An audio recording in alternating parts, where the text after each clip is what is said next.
खैबर पख्तूनख्वा में भी कोई ऐसे आवाज़ें आ रही है कि बहुत जल्द शायद एक प्रेस कॉन्फ्रेंस हो और वहाँ पर भी कोई फॉरवर्ड ब्लॉक का जो है वो ऐलान हो। अब तो कशकोल ना भी लेके जाएं तो अगले कहते हैं कि कशकोल इनके बगल में है। अस्सलाम वालेकुम नाज़रीन, आप देख रहे हैं स्टेट क्राफ्ट और मैं हूं सैयद मुज़म्मिल शाह। आज अगर नून लीग की बात की जाए तो उनके कायद नवाज शरीफ साहब ने फैसलाबाद डिवीज़न के अरकान कौमी और सूबाई असम्बली से गुफ्तगू की और इस मौके पे उन्होंने यही कहा कि 1-2 साल में ख़ासी मुश्किलात भी आ सकती हैं, लेकिन इस मुश्किल को बर्दाश्त करना पड़ेगा क्योंकि इसके बाद आसानी का वक्त इस कौम के लिए और ओवरऑल महंगाई के हवाले से जो सूरत हाल है इसमें भी कमी वाक़ई होगी। लेकिन दूसरी तरफ वज़ीर आज़म शहबाज शरीफ साहब की अगर बात करें तो आज एक तकरीब से वो ख़िताब कर रहे थे टैक्स एक्सेलेंसी के हवाले से, और इसमें उन्होंने ये कहा कि अब तो आलमी कम्युनिटी के लोग भी यही समझते हैं कि अगर कशकोल ना भी हो हमारे हाथ में तो शायद इनके बगल में कशकोल है, और लगता यही है कि वो इस बात का अंदाज़ा उनको है कि किस कदर संगीन मुआशी चैलेंजेस का पाकिस्तान को सामना है। लेकिन इसके साथ साथ जो वज़ीर आज़म के 3 फ़ैसले जो उनको वापस लेना पड़ गए, जिसमें अगर बात की जाए तो ECC की जो सरबराही है उसके हवाले से एक फ़ैसला था, फिर IG सिंध के हवाले से, और तीसरा इरसा चेयरमैन की तकर्री। इससे एक तासुर ये उभर रहा है कि शायद एक कंसेंसस का मसला है या फिर वज़ीर आज़म जो फ़ैसला करते हैं इसके बाद जो प्रेशर आता है उसको स्टैंड नहीं कर पाते, तो ये एक बहुत बड़ा सवाल है।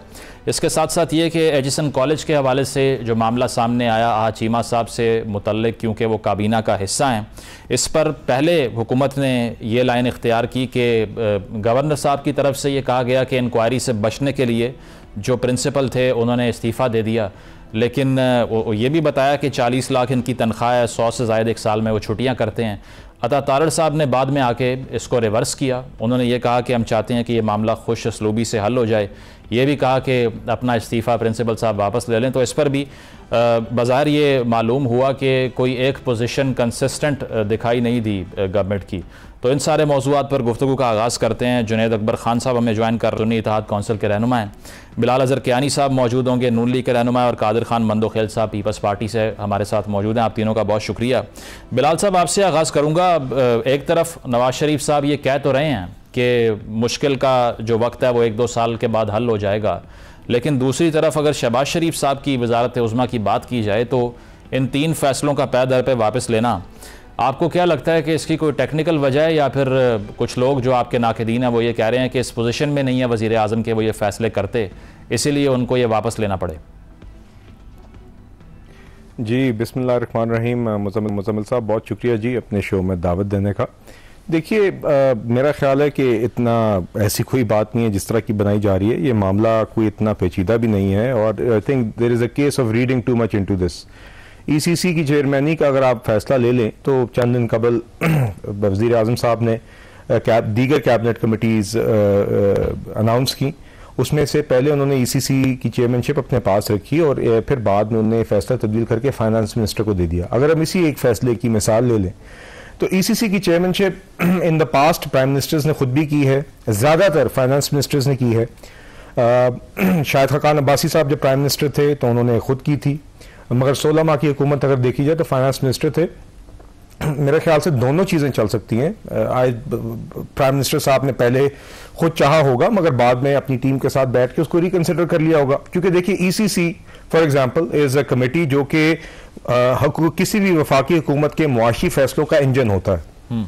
सारी मुआशी वजारतों की समरीज यहाँ पे आती हैं, चाहे वो गंदम की एक्सपोर्ट हो, चाहे वो किसी गैस ब्लॉक की लीजिंग या अवार्ड हो, चाहे वो दवाइयों की कीमतें हों, वो सब मुतलका वजारतें ECC के फोरम पे ये समरीज लाती हैं। यहाँ पे इन पे एक थ्रेड बेस्ड डिस्कशन होती है। मुझे खुद भी ECC के अंदर पार्टिसिपेट करने का मौका मिला है। ये 2-2, 3-3 घंटे एक वक्त में मीटिंग्स हो जाती हैं। हर हफ्ते में अगर आप सिर्फ एक ECC मीटिंग भी करें और 10-12 समरीज रफली इतनी आ जाती हैं, तो it is a very time consuming exercise. Prime minister खुद मौजूद हों और इस डिस्कशन में पार्टिसिपेट कर सकें तो great, but there is also a case of delegation of work. तो आई थिंक इनिशियली शायद प्राइम मिनिस्टर साहब क्योंकि वो ECC की अहमियत समझते हैं, उनकी शायद ख्वाहिश थी कि वो इस तफसील में खुद मीटिंग्स कर सकें, मगर बाद में I think there may have been a realisation कि उनकी अपनी एक there are many stresses on his time, and वो ये मामलात वैसे भी ECC जो तय करती है वो इवेंचुअली कैबिनेट में ही जाकर रेटिफाई होते हैं। लेकिन देखें, आई डोंट थिंक इसमें ये this is just purely a functional thing जी। एक ओपिनियन ये भी प्रिवेल कर रही थी ना, शहबाज राना साहब ने भी इस पे गुफ्तगू की, उन्होंने यही कहा कि पार्टी के अंदर डिवाइड था इसहाक डार साहब के नाम के ऊपर। और बिलखसूस उन्होंने ये भी कहा कि शहबाज शरीफ साहब से करीब कुछ लोग नहीं चाहते कि डार साहब वजारत ख़जाना में आते, तो इसीलिए जब औरंगज़ेब साहब को ये ओहदा मिला तो रिलक्टेंस थी शहबाज शरीफ साहब की और उनको मुकम्मल इख्तियार देने के वो हामी नहीं थे, इसीलिए पहले इसको अपने पास रखा और बाद में प्रेशर आया तो वापस कर दिया। जी देखिए, ये तो अब शहबाज राना साहब की वो एक चीज़ इकोनॉमिक रिपोर्टर हैं, उनकी एक राय हो सकती है, मगर देखिए बात यह कि at the end of the day इस तरह तो इसहाक डार साहब को for example cabinet committee on privatization Ishaq Dar sahab head करें। आई एम श्योर आपने देखा है दीगर मुआशी मीटिंग्स में इसहाक डार साहब इस मुल्क के 4 टाइम फाइनेंस मिनिस्टर रहे हैं। 16 माह की हुकूमत के अंदर भी जो बहुत सारे इकदाम वज़ीर आज़म शहबाज शरीफ साहब ने शुरू किए थे उसमें इसहाक डार साहब शामिल रहे थे, तो आई एम श्योर कि his input will be sought and as it should be, क्योंकि एक शख्स है आपकी काबीना में मौजूद है, उस बैकग्राउंड से वाकिफ है। अगर एक नए वज़ीर ख़जाना करमदान संभाल भी गए हैं तो he would the finance minister himself would like कि कुछ चीज़ों का वो बैकग्राउंड समझे। तो आई डोंट थिंक इसमें ऐसा कुछ है। अब आप और कैबिनेट कमेटीज अगर देखें, cabinet committee on Chinese investment को एहसन इकबाल साहब हेड करें, cabinet committee on state owned enterprises को वज़ीर ख़जाना हेड करें, तो इस तरह दीगर कैबिनेट कमेटी है on outsourcing of airports and PIA privatisation, उसको एविएशन मिनिस्टर या डिफेंस मिनिस्टर ख्वाजा आसिफ साहब हेड करें। तो there is a division of work. I don't think इसमें डिवीजन ऑफ वर्क ये टेक्निकल रीजन है। ठीक है, कादिर साहब आपकी तरफ आऊंगा। ये इसहाक डार साहब वाला जो मामला है, इस पर जिस तरह मैंने शहबाज राना साहब की बात की, औरंगज़ेब साहब के नाम के ऊपर पीपल्स पार्टी में बिल्कुल मुतफ़िका तौर पर यह राय थी कि इन्हीं को बन जाना चाहिए, या फिर आपने भी कोई प्रेशर एक्सर्ट किया था गवर्नमेंट पे? नहीं, जब हमने हुकूमत को सपोर्ट के साथ साथ काबीना में शामिल ना होने का फैसला किया हमारे CC ने, तो ये तो फिर गवर्नमेंट की अपनी वज़ीर आज़म की सवाबदीद के ऊपर है कि वो जिसको जो मिनिस्ट्री देना चाहे। हमारी तरफ से ना कोई कंडीशन था और ना है। और बाकी इसहाक डार साहब के हवाले से तो आप खुद बेहतर जानते हो कि उनको पार्टी के अंदर ही मुज़ाहमत का सामना करना पड़ा। माजी में अगर आप इनका मिफ्ता इस्माइल और इनकी आप मीडिया के ऊपर टॉक देख ले या पार्टी के और लोगों को उनके बारे में, तो यकीनन उनका अपने कानूनी फैसला है, जिस तरह चाहे वो कर ले। लेकिन एक चीज ये है कि जब एक शख्स को आपने वजारत खजाना से हटा दिया है, वजारत खारजा दे दी है, ज्यादा बेहतर पोजीशन दे दी है, तो फिर उसको दोबारा जो ना वो खजाना के कम्युनिटियों के इनके हवाले से उनको इन्वॉल्व करने का तो मकसद तो फिर यही हुआ कि फिर ये। लेकिन ये मैं अपनी हद तक बात करूं, हमारा कोई लेना देना नहीं है, जो मर्जी है ये फैसले कर ले, ये अच्छे की भी जिम्मेदार है, बुरे की भी जिम्मेदार है, तो इस वजह से ये कादिर साहब एक मसला ये होता है ना कि इक़्तिदार जब मिलता है तो अक्सर दफ़ा जो है वो इख्तियार नहीं मिलता। तो अगर आप इसी हुकूमत के आइनी ओहदों का एक फेस हैं, तो क्या आप समझते हैं कि वज़ीर आज़म इस पोजीशन में है कि वो मुकम्मल रिट के साथ एक फ़ैसला करके उस पर खड़े हो सकते हैं, या फिर ये 3 फैसले जो वापस लिए ये कुछ कमज़ोरी का इजहार करते हैं गवर्नमेंट की कंसोलिडेशन की? नहीं, वो तो बात आपकी ठीक है, लेकिन ये है कि अगर आपका इशारा इरसा के सरबरा के हवाले से है तो यकीनन पीपल्स पार्टी ने इसके ऊपर एहतजाज की है। और देखिए, इरसा जो ना हमारी 2 सूबों में हुकूमत है, बलूचिस्तान और सिंध में, और इरसा जो ना वो 4 सूबों को डील कर रहा है, तो यकीनन हमसे मशवरत तो करनी चाहिए और उस शख्स के बारे में जो माजी में दावदार रहा है। तो ऐसी सूरत हाल में तो यकीनन हम एहतजाज भी करेंगे, हम हुकूमत को ये बावर भी कराएंगे कि आपका फैसला गलत है और ये एक जमहूरियत का हुस्न है। ठीक है, हम सर लटका के खामोश तो नहीं बैठ सकते। जहाँ कोई चीज हमें बुरा लगे तो हम जरूर उसको पॉइंट आउट करेंगे। और बाकी वजीरों के हवाले से वो जिसको चाहे वजारत देते, वो उससे हमारा कोई लेना दे। लेकिन जो फैसले है, जैसे मैं दोबारा रिपीट करता हूँ, 4 सूबों के हवाले से, इरसा का पानी के हवाले से जो एक कमेटी है या एक अदारा है, वो तो यकीनन हम 2 सूबे भी उससे मुतासर होंगे। और उस शख्स का जो माजी उसका दागदार है, तो हमने तो मतलब इन टाइम उसके ऊपर ऑब्जेक्शन किए और दुरुस्त किए, और आइंदा भी इस तरह कोई चीज होगा तो यकीनन हम पॉइंट आउट करेंगे। ठीक है, ठीक है। जुनैद साहब, हुकूमत जो है वो आपको पै दर पे लूज बॉल दे रही है, चाहे HSN कॉलेज का मामला हो या ये 3 फैसले वापस लेने का मामला हो, लेकिन लगता यह है कि पाकिस्तान तहरीक-ए-इंसाफ या सुन्नी इत्तेहाद आपस की लड़ाई का शिकार होती जा रही है। क्योंकि कल की हमने जो खबर देखी है, कोर कमेटी का इजलास हुआ, न्याजुल्लाह न्याजी साहब की शदीद तल्ख कलामी हुई मरवत साहब के साथ, बल्लेबाज का वो जो मामला था उस पर मरवत साहब ने सवाल खड़े किए। तो ये कब इंटरनल रिफ्ट आपकी ख़त्म होगी कि आप एक यूनिफाई होके एक अच्छी कॉन्स्टिट्यूशनल फाइट दे सकें इस गवर्नमेंट को? बिस्मिल्लाहिर्रहमानिर्रहीम जी, शुक्रिया जी। सर जी, मैं वो कोर कमेटी का मेंबर हूँ। इसी तरह खैर ये मैं नहीं कहता कि इख्तिलाफ नहीं होता, इख्तिलाफ होता भी है, इत्तेफाक भी होता है। जमहूरी पार्टी है और बंदी की अपनी राय है। इन पार्टियों की तरह तो हम नहीं है कि क़यादत बेटी रहे, वो फैसले करे, बाकी सिर्फ सर हिलाए। तो इख्तिलाफ होता है, लेकिन जो पार्टी, जो खान साहब डिसाइड करता है वही सब उस पर लब्बैक कहते हैं, तो ऐसी कोई बात नहीं है। और बाकी मैं तो बिलाल साहब और उसकी पार्टी के साथ हमदर्दी कर सकता हूँ। ये बेचारे तो हुकूमत में आ गए, लेकिन उसके पास तो कोई इख्तियार ही नहीं। वही कुव्वतों के पास इख्तियार है जो इसको लेके आए, जिसको नवाज शरीफ साहब काबिल कबूल नहीं थे और उसको शहबाज शरीफ साहब चाहिए था, उसको अपना फाइनेंस मिनिस्टर चाहिए था, ये तो इसमें भी इख्तियार थे, उसको अपना इंटीरियर मिनिस्टर चाहिए था। तो ये लोग तो बेचारे तो वो फैसले भी, मैं बिलाल साहब की बात को के साथ एग्री हूँ कि ये कोई अपने उसका वज़ीर-ए-आज़म का सवाबदीद होता है कि वो खुद रहे या किसी और को कर ले, लेकिन बदकिस्मत ये है कि यहाँ वज़ीर-ए-आज़म साहब के साथ इख्तियार नहीं है। 2 दिन बाद उसे बताया गया था कि नहीं, हमें आप इस पोजीशन पे काबिल कबूल नहीं है, तो वो तो बेचारों के पास इख्तियार नहीं है।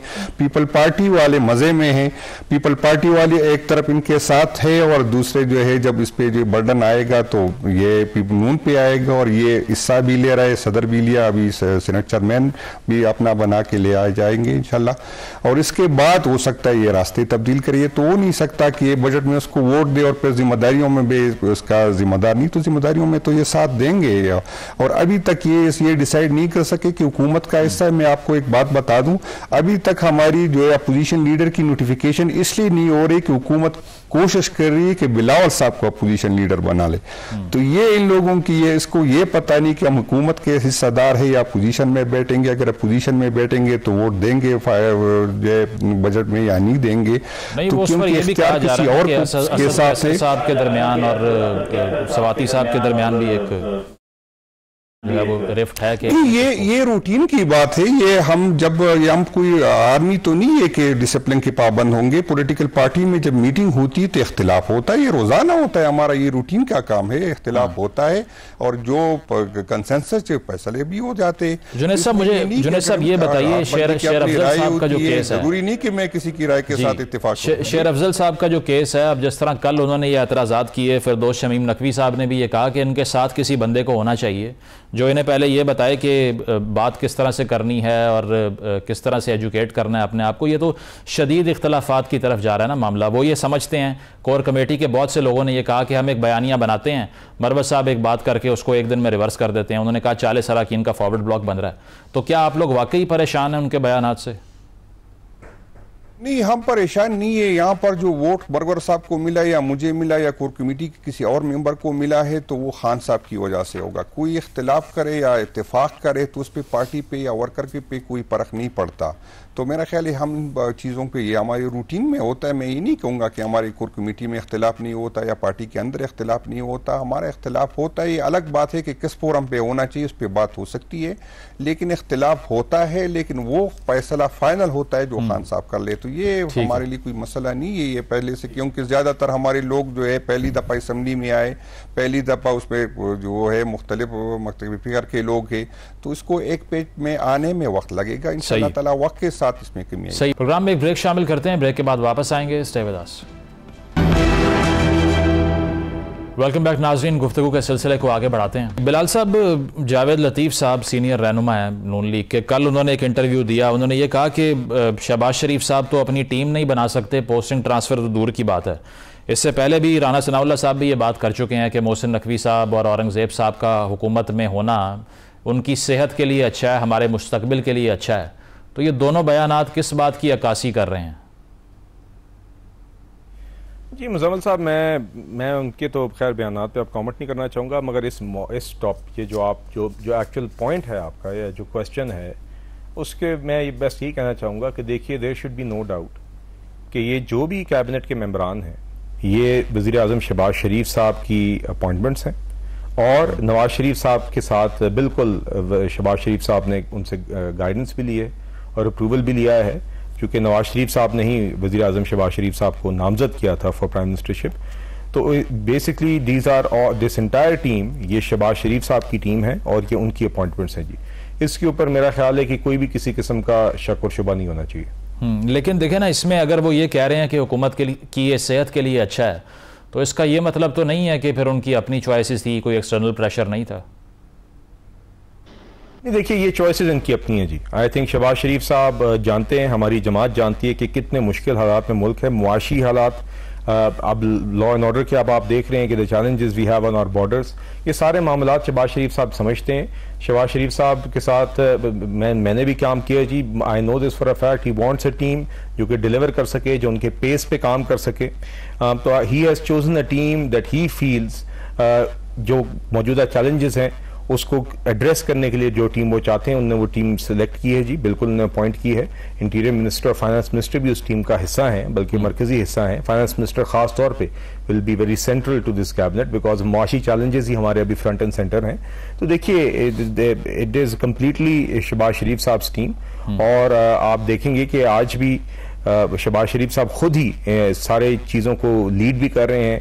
आपने मुआशी सतह पे अगर देख लें तो मुआशी मामलात के ऊपर he has chaired so many meetings already, चाहे वो टैक्स के मामलात हों, चाहे वो आपके IMF का प्रोग्राम हो, चाहे वो प्राइवेटाइजेशन हो, जो all aspects related to our financial और इकोनॉमिक चैलेंजेस वो खुद चेयर कर रहे हैं। मगर the team is his, the team is reporting to him. I think ये एक मेरे नज़दीक जी एक फ्यूटाइल सी एक एक्सरसाइज और डिबेट है। वैसे आपने निजकारी की बात की है, जो वजीर आजम आउटसोर्स करने की बात कर रहे हैं एयरपोर्ट्स को और PIA की प्राइवेटाइजेशन की बात कर रहे हैं, आगे से जो बैकलैश आएगा उसके लिए तैयार है गवर्नमेंट? देखिए बात ये है, प्राइवेटाइजेशन इस मुल्क में पहली दफा नहीं हो रही, और प्राइवेटाइजेशन 90s में अगर आप देखें तो जब नवाज शरीफ साहब पहली दफा प्राइम मिनिस्टर बने थे तो he was the one who really kick started it. Private sector को उन्होंने ओपन किया था, फिर नेक्स्ट टर्म पीपल्स पार्टी की थी, they also continued this privatisation, बल्कि गालिबन नवीद कमर साहब भी शायद मिनिस्टर प्राइवेटाइजेशन थे एट द टाइम। बिल्कुल जी हम रेडी हैं फॉर प्राइवेटाइजेशन। इसमें यकीनन एक अहम रोल ये है कि we have to make sure कि जो एम्प्लॉयज़ हैं वी टेक दम अलोंग, वो भी काम हो रहा है जी। मगर देखिए बैकलैश मुश्किल फैसले जहाँ पे हैं वो हमने लेने, मगर इसके ऊपर वी आर कंप्लीटली क्लियर कि हुकूमत का काम कारोबार चलाना नहीं है, ना ही हमारा रियासती निज़ाम और हुकूमत इसके अहल है। ये काम उन्हीं को चलाना चाहिए जिनको आता है। प्राइवेट अगर आप उन सेक्टर्स को 2-3 सेक्टर्स आप देख लीजिए, अगर आप अभी टेलीकॉम सेक्टर देख लें या बैंकिंग सेक्टर देख लें तो ये बाकी सेक्टर से बहुत बेहतर भी हैं। यहाँ पे लोगों को नौकरियां भी ज्यादा मिल रही हैं, बेहतर मिल रही हैं, वो टैक्स भी ये सेक्टर्स पे कर रहे हैं आवाम को। तो देखिए इसी तरह हमें ऑर्डरली तरीके से ये प्राइवेटाइजेशन करनी होगी। जब एयरपोर्ट्स और PIA की निचकारी होगी तो उसकी एम्प्लॉयज भी ज्यादा खुशहाल होंगे। ये लॉस मेकिंग के बजाय PIA जो है प्रॉफिट मेकिंग बॉडी भी बनेगी जो टैक्स अदा करेगी, और जब प्राइवेट सेक्टर के हाथ में सही हाथों से चलेगी तो इसकी सर्विस डिलीवरी भी जो आवाम को है वो बेहतर मिलेगी। एयरपोर्ट्स आपको बेहतर मिलेंगे, PIA की सर्विस बेहतर। सही। कादिर साहब कोई एतराज होगा इस पर आपको? PIA में तो काफी यूनियंस भी आपको सपोर्ट करती रही हैं ओवर द डेकेड्स, तो अगर ये होता है तो पीपल्स पार्टी का रिएक्शन क्या होगा? देखिए मैं तो पीपल्स पार्टी के गन्ना सरकन तर्जुमा नहीं हूँ। मैं इसकी मुखालफत यूँ करता हूँ कि कोई शख्स अगर बीमार हो जाए उसकी इलाज करने की बजाय आप फौरन उसको कब्रिस्तान की तरफ भेजने की तैयारी करें तो ये सरासर गलत है और ये मुलाजमीन के साथ जुल्म है।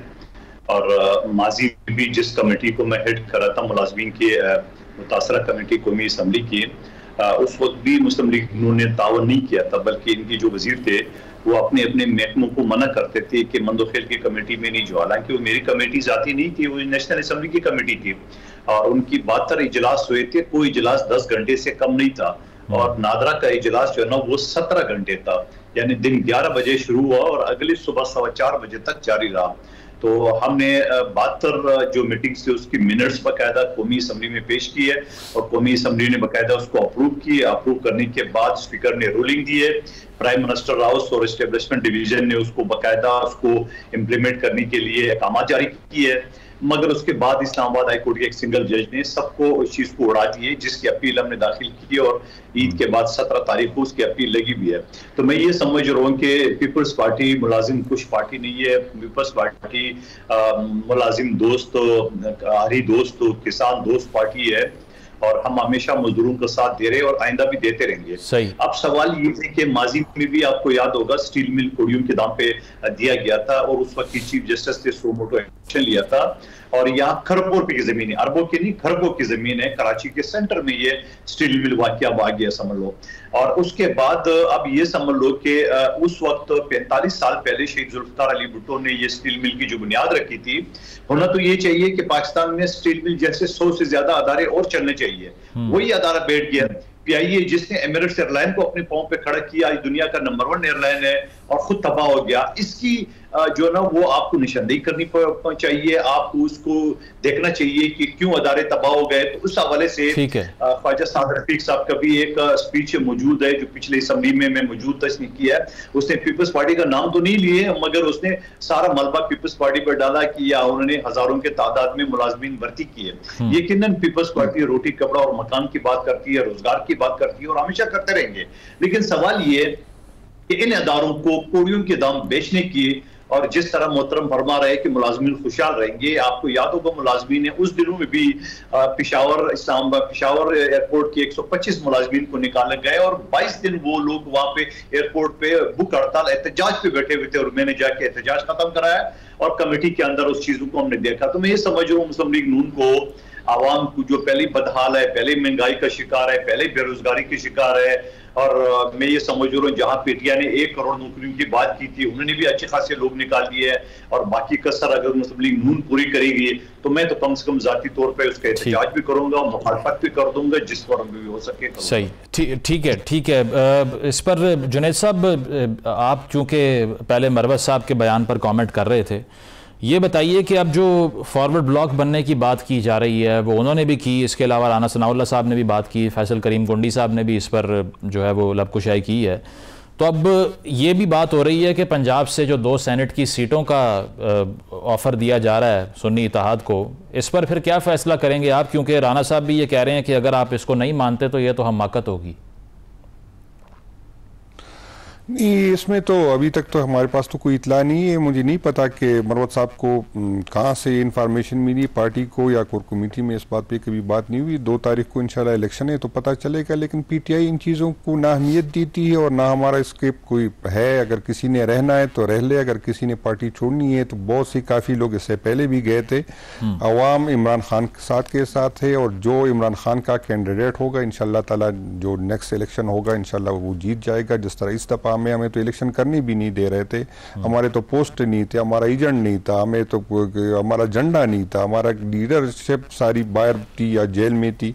इसके बावजूद कौम इमरान खान साहब के साथ खड़ी है। तो अगर किसी ने जाना है तो बिल्कुल कोई मसला नहीं, बल्कि मैं जेल में खुद खान साहब से मिल के आया था जब हमारी इससे पहले हुकूमत के बाद। तो खान साहब ने मुझे ये बात कहा कि आप जाके बाहर बता दे लोगों को कि जिसने जाना है जा ले, जिस पार्टी में जाना, हमारे से कोई हमारा है नहीं, किसी ने रहना है रह जाए, किसी ने जाना है सब। लेकिन आपके इल्म में भी नहीं है कि ऐसे 40-50 लोग हैं जो जाने को तैयार हैं? बिल्कुल मेरी इल्म में भी नहीं और पार्टी की क़ियादत में इल्म में नहीं। पता नहीं मरवत साहब को इत्तला कहाँ से मिली, मैंने इसकी तस्दीक कर सकता हूँ। बस जुनैद साहब यही मसला है ना, अब आपका जो वोटर है वो सोच रहा है कि हम किसकी बात माने। एक ही पार्टी के झंडे तले मुख्तलिफ बातें हो जाती हैं, कोई जिम्मेदारी लेता नहीं है उसकी। मरवत साहब ने जो है अपने इंडिविजुअल लेवल पे बात की। मरवत साहब ने, क्योंकि हमारे चेयरमैन साहब है, हमारा जीएस उमर अयूब साहब है, उसकी तरफ से या पंजाब की क़ियादत की तरफ से, हमारी पार्लिमानी लीडर की तरफ से ऐसी कोई बात नहीं आई, तो हमें उसकी बात को अहमियत ज़्यादा देनी चाहिए। बाकी उसकी अपनी राय है, वो उसको मैं एहतराम करता हूँ, लेकिन ऐसी कोई इन्फॉर्मेशन मेरे पास नहीं है। सही। बिलाल साहब, ये फॉरवर्ड ब्लॉक जो सुन्नी इत्तेहाद में बनाने की बात हो रही है, राना साहब अब कह रहे हैं कि 2 सेनेटर्स का जो ऑफर है उसको कबूल कर लें। अगर ऐसा हो जाता है तो बेनिफिशरी इसके आप अगर समझ भी लें कि होंगे, लॉन्गर रन में तो नहीं होता, क्योंकि जब भी किसी पार्टी से फॉरवर्ड ब्लॉक निकलता है तो इल्ज़ाम लगता है हुकूमत पे। जी देखिए, मेरे इल्म में बात नहीं है जी, मेरी ना ही फ्रेंकली इनके कोई फॉरवर्ड ब्लॉकों में दिलचस्पी है जी। हमें सिर्फ इस चीज़ से अभी गर्ज है कि तो काफ़ी दिलचस्पी जो मुल्क के नहीं चले, वो राना साहब ने एक व्यू दिया होगा जी। मैं तो आपसे बात ये कर रहा हूँ कि ये आपस में फॉरवर्ड ब्लॉक बनाए जी, ये आपस में इख्तलाफात करें। हमें इस चीज़ से गर्ज है कि जो अभी मुल्क के जो चैलेंजेस हैं उसको हम एड्रेस करें। एग्जीक्यूटिव, फेडरल हुकूमत, पंजाब हुकूमत इन चीज़ों पे फोकस्ड है जी। हम चाहते हैं कि पार्लियामान के अंदर अगर ये सुन्नी इत्तेहाद काउंसिल एक कंस्ट्रक्टिव रोल अदा करती है तो बहुत खुशाइंद बात होगी। ऑपोजिशन और ट्रेजरी दोनों एक गाड़ी के 2 पहिए होते हैं as far as the National Assembly and the Senate are concern. वहाँ पे अगर ये कोई कंस्ट्रक्टिव रोल अदा करते हैं, चाहे मेन आवाम के इश्यूज के ऊपर कोई तनकीद या इस्लाहात भी करते हैं, तो those will also be welcome. मगर अगर इनका रवैया वो रहा जो अभी तक रहा है ज़्यादातर इनके लोगों का, कि कोशिश रहे कि पार्लियामान को भी मफलूज कर दें, कोई कार्रवाई वहाँ पे शोर शराबे के बगैर और ना हो सके, एग्जीक्यूटिव के काम में बस रोकने के ही मकसद रोकना ही हो, तो फिर आई थिंक ये इनकी गलत फहमी है कि काम रुकेगा, काम फिर भी होता रहेगा जी। बिलाल साहब, अब चूंकि नजम सेठी साहब ने भी एक ख़बर दी है, उन्होंने ये कहा है कि नवाज़ शरीफ साहब को पैगाम पहुंच चुका है कि आप बहुत ज़्यादा मुदाखलत ना करें शहबाज शरीफ साहब की हुकूमत में, और उनके पास वापस जाने के अलावा कोई चारा बचा नहीं है। इरफान सदीकी साहब जो कि आपकी पार्टी के सेनेटर हैं, उन्होंने ये कहा कि 2 महीने पहले मियाँ साहब के आने से मुझे मालूम था कि वज़ीर आज़म वो नहीं बन पाएंगे। मियाँ नवाज़ शरीफ साहब के लिए कोई स्पेस है? जी देखिए, नवाज़ शरीफ साहब को आपने देखा है कि वो अक्सर शहबाज शरीफ साहब से और मरीम नवाज़ साहबा से, दोनों से उनकी मुलाकात रहती है और हुकूमतों का जायज़ा देते हैं। देखिए, वो हमारे पार्टी के कायद हैं, उन्होंने ही वज़ीर आज़म और वज़ीर आला पंजाब को नामज़द किया है, तो वो बिल्कुल उनका रोल है, हमारे पार्टी के कायद हैं। शहबाज शरीफ साहब भी उनसे गाइडेंस लेते हैं।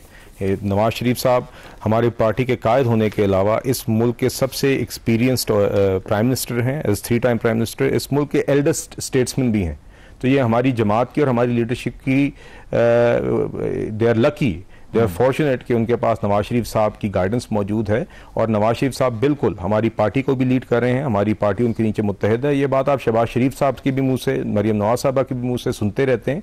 और जहाँ तक हुकूमती मामलात है, वहाँ पर भी नवाज शरीफ साहब बिल्कुल डे टू डे मामलात में कोई मुदाखलत नहीं करते, मगर यकीनन वो अपनी जो उन्होंने 2 वज़ीर आज़म और वज़ीर आला नामज़द किए हैं, उनकी परफॉर्मेंस का जायज़ा भी लेते हैं, और जहाँ पे कोई मेजर इश्यूज़ होते हैं या वो उनसे यकीनन पूछते हैं, या वज़ीर आज़म और वज़ीर आला उनसे खुद गाइडेंस लेते हैं जी। सही। प्रोग्राम में एक ब्रेक शामिल करते हैं, ब्रेक के बाद वापस आएंगे। Stay with us. Welcome back नाज़रीन, पैनल हमारे साथ मौजूद है, गुफ्तगू के सिलसिले को आगे बढ़ाते हैं। कादर साहब, आज तलहा महमूद साहब ने पीपल्स पार्टी में शिरकत की है। इसके ऊपर मैं देख रहा था, सेनेटर मुश्ताक ने एक ट्वीट किया, उन्होंने कहा कि JUI में 2005 से 2024 तक ये 18 साल तक मुसलसल सेनेट में रहे हैं, लेकिन जब JUI कमज़ोर हुई तो पार्टी छोड़ के वो कहीं और चले गए, आपने भी उन्हें कबूल कर लिया। तो वो ये कह रहे हैं कि नज़रियात की बुनियाद पे नहीं, बल्कि रिसोर्सेज की बुनियाद पे पार्टियां अराकीन को एक्सेप्ट कर लेती हैं। इसका फ़ायदा होगा आपको? वो तो मुश्ताक साहब की अपनी व्यूज़ है। मैं ये समझ रहा हूँ कि अगर तलहा महमूद साहब एक जिम्मेदार और वज़ीर हज रहे हैं, और हमें भी ये सादत हासिल हुई है उस दौरान हज करने का, तो बेहतरीन इंतज़ाम किया था उसने, और बेहतरीन एक एडमिनिस्ट्रेटर के तौर पे उसने अपने आप को मनवाया है। और बाकी उसकी पार्टी से क्या इख्तिलाफ हुई है, क्या नहीं हुई है, और पीपल्स पार्टी में शमूलियत की, ये तो सबको एक हक है, आईनी हक है, हम उसको वेलकम करते हैं। और बाकी मुश्ताक साहब का अपना है, वो दूसरी पार्टी का है, वो इख्तिलाफ किस तरह रख रहे हैं, क्या रख रहे हैं। तो अगर उनको ये बता दे कि अगर ये शख्स जहाँ काम कर रहा था पार्टी के लिए, या जमीयत का एक फेस था पाकिस्तान के सामने, पाकिस्तान से बाहर और मीडिया और पार्लियामेंट के सामने, तो उस वक्त अभी तो आप एतराज कर रहे थे कि ये बंदा इतना अच्छा क्यों बोल रहा है। आज वो चला गया तो आपको दुख हुआ है। दुख तो जमीयत के लोगों को होना चाहिए, आपको क्यों दुख हो रहा है। बहरहाल हम मोस्ट वेलकम कहते हैं, पीपल्स पार्टी बहुत सारे लोगों को और भी जो आना चाहे तो हम वेलकम करेंगे। ये जमहूरी पार्टी है, कोई आएगा। अभी जैसे PTI के दोस्त ने कहा कि कोई आता है कोई जाता है, ये तो हक है सियासी लोगों का। इस तरह मीडिया के लोग भी एक दूसरे चैनल बदल देते हैं, तो सियासी लोग अगर बदल दे तो क्या फर्क पड़ेगा। फैसल वावडा साहब के हवाले से पीपल्स पार्टी ने कुछ फैसला किया सेनेट में लाने से उनको? जी, पीपल्स पार्टी, मैं तो फैसल वाडा को अपना पीर समझता हूँ, और वो के इलेक्शन से पहले उससे जो मेरी बात हुई है तो उसने कहा कि ये सीट आप वाली NA 242 मुस्तफा कमाल को दे दी गई है। तो मैंने इसको बोला, मैंने कहा कैसे दे दी गई है, यहाँ मैंने अरबों रुपए के काम, तरक्याती काम करा है, दिन रात हल्के में बैठा रहता हूँ, 8-10 जलसे दिन में करता हूँ एक दिन में। वो तो जुम्मे की नमाज में आता है, क्राउड में तस्वीर करके चले, लेकिन वो बात उसकी साबित तो हो गई है। और इलेक्शन वाले दिन आपने देखा ड्रामा क्या हुआ क्या नहीं हुआ, वो सारे फुटेज आपके सामने है। तो मैं समझ रहा हूँ कि फैसल वाडा साहब भी अगर पीपल्स पार्टी में आना चाहे तो मोस्ट वेलकम कहते हैं।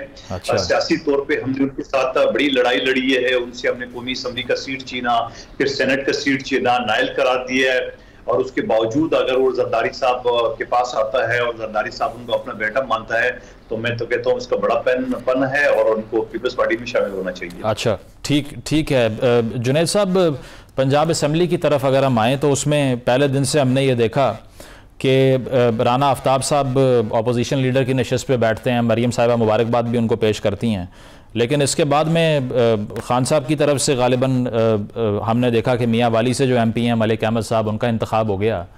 तो ये फैसला तब्दील क्यों करना पड़ गया आपको?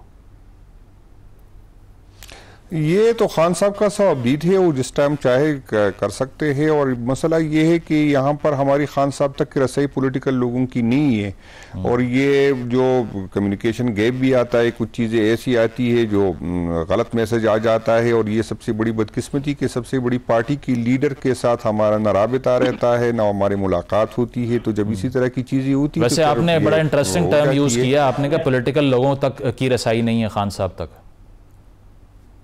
बिल्कुल जी, इसी तरह है, सिर्फ वकील जाते हैं, वकील के जरिए मैसेज आता है। और अभी उसकी भी काफ़ी इशू है, वो भी वकीलों के लिए भी काफ़ी मुश्किल से जाते हैं, काफ़ी मुश्किल से। जब पॉलिटिकल लोग नहीं होंगे, जब क़ियादत या तो जेलों में होगी या जो है मुल्कबदर होगी, तो फिर इसी तरह की चीज़ें होती है।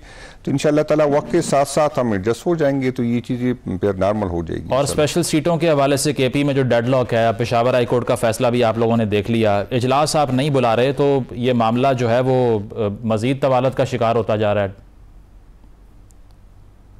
तो ये इंशाल्लाह हम सुप्रीम कोर्ट भी गए हैं, और हम इंशाल्लाह इजलास बुलाएंगे। ये नहीं है कि हम इजलास नहीं बुलाना चाहते, लेकिन चूंकि हमारे साथ आप सबको पता है कि चलो हमसे अगर ये कह रहे टेक्निकली बुनियादों पर, ये अलग बात है कि हमारा मैंडेट था, इमरान खान का मैंडेट था और हमें नहीं मिला। लेकिन इन लोगों का क्या हक बनता है कि वो हमारे मैंडेट को, जो एक बंदा मुश्किल से एक सीट से, वो अलग बात है कि किस तरह असम्बली में आए, और एक सीट से जीते हुए लोग जो इसको 3-3 4-4 रिजर्व मिले, तो ये कहाँ का इंसाफ है। चलो अगर हमें नहीं मिलते तो किस बुनियाद पे इसको मिलते हैं।